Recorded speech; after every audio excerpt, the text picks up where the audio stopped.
Broadcast has been set. Thank you. Good evening. The time is 6:01. Welcome to the October 24th, 2023 fiscal year 2025 Boundary Public Hearing. Before we begin, I would like to ask everyone to turn off any wireless communication devices to avoid any technical interference with the microphones and taping of the meeting.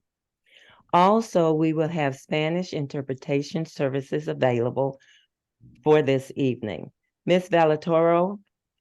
Valatoro, would you please make an announcement that Spanish interpretation is available by clicking on the globe icon at the bottom of the screen? Okay. Buenas tardes a todos, bienvenidos a la reunión de este día, que sería sobre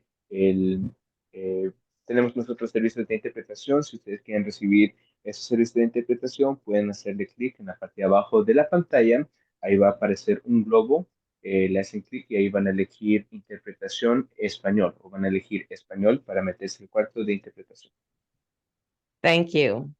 For those who are not able to observe now, this meeting is being recorded and will be available for later viewing on the Prince George's County Public Schools YouTube channel. Tonight's public hearing is being held for the sole purpose of receiving public comment on the boundary proposal presented by the superintendent. This is an opportunity to hear from the community. Therefore, comments and questions presented tonight will not be addressed at this time. You will have 3 minutes to share your public comments. You may not relinquish any part of your speaking time to another registered or unregistered individual. You are encouraged to use titles rather than names. For example, board member, superintendent, chief, director, etc.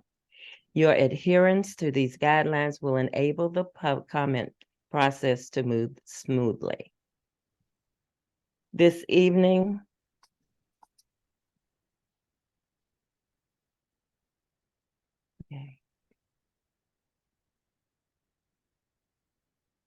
Okay, at this time, I will relinquish the floor to Superintendent House.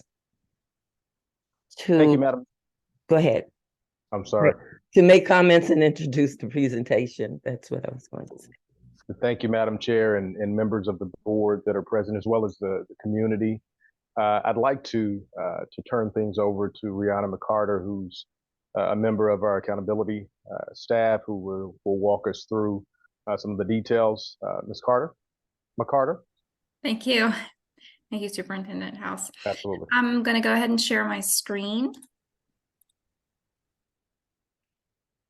Okay, so we're going to share a brief presentation this evening about the one boundary change that is under consideration for this school year, and the implementation will be next school year. So this is what we're going to cover this evening, and we're again focused on the change that will be presented to the board at the next board meeting, which relates to Crossland High School. So what's changed at Crossland High School? So we're now several years into a transition process of Crossland becoming a hub for career and technical education for the southern area of the county. And Career and Technical Education, CTE, allows students to complete not only a high school diploma, but to also get job training and real world experience that they can use when they move on to higher education or the workforce. So what we're proposing is to align the neighborhood comprehensive boundary with the plan that is already in motion of making Crossland an 100% wall-to-wall CTE school. So the students that would be impacted are those that are in 8th grade now, and they'll be in 9th grade next year. We provided a link to our webpage where more details are available. So who's impacted? Parents, community members, anybody can use our school finder application. The link is provided there, but it's also easily accessible from the PGCPS main page. And if you enter an address, well, rather a street, and then you'll select the house range, it will display an alert if your address is impacted by this change. So for example, here we use Pleasant Hill Drive. We can see that they're currently assigned to Crossland High School for comprehensive education, and that they are included in the proposal to be reassigned to Surrattsville High School as the neighborhood school. Again, that would begin next year. So here we've displayed a map that shows the geographic areas outlined in yellow that are currently assigned to Crossland High School. And in the other colors, we're showing which neighboring schools different areas would be reassigned to. So either a small piece there in green to Suitland, part of the area to Potomac High School, and then the southern section there to Surrattsville High School.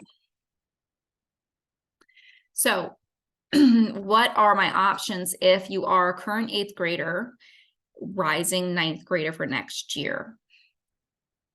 Students are encouraged to apply to attend Crossland High School. You would select a CTE program and be admitted, and then you would attend Crossland High School, and transportation would be provided.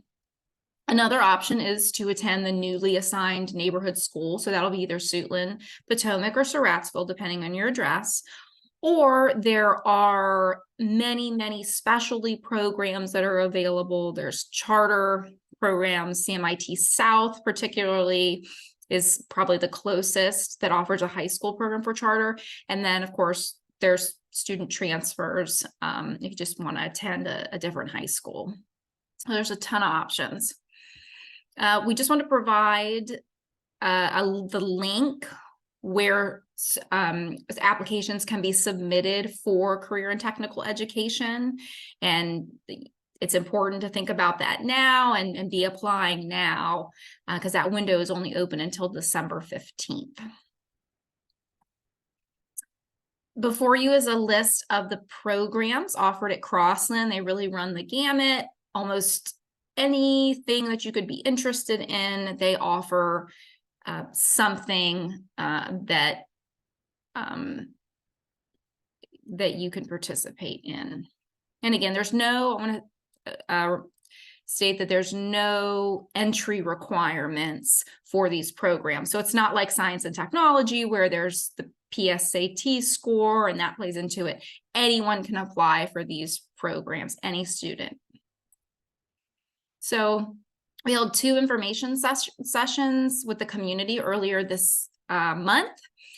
And of course, we're having the second board public hearing this evening. And then on Thursday at the board meeting, we'll have the first reader. It will introduce this change as a recommendation to the board. And then on November 9th, the board vote will take place. And I just want to finish with contact information. If you have questions, concerns, doubts, reach out to us. We're very responsive and we'd love to connect you with whoever you need to talk to address your questions. So thank you very much. And everybody have a good evening. Thank you, Ms. McCarter. Chairwoman Judy Mickens-Murray, I'd like to pass things back over to you to see if there are any next steps or insights. Thank you, Superintendent House and Ms. McCarter. Tonight we have 1 registered speaker. Ms. Ellis, has the registered speaker arrived? No, she has not. Since we have no other speakers that have registered, we will move to next steps. The next board meeting is scheduled for October 26th at 7 p.m. Please visit our Prince George's County Board of Education website for more information. This concludes the October 24th, 2023 Boundary Public Hearing. Thank you all and have a good night. Thank you.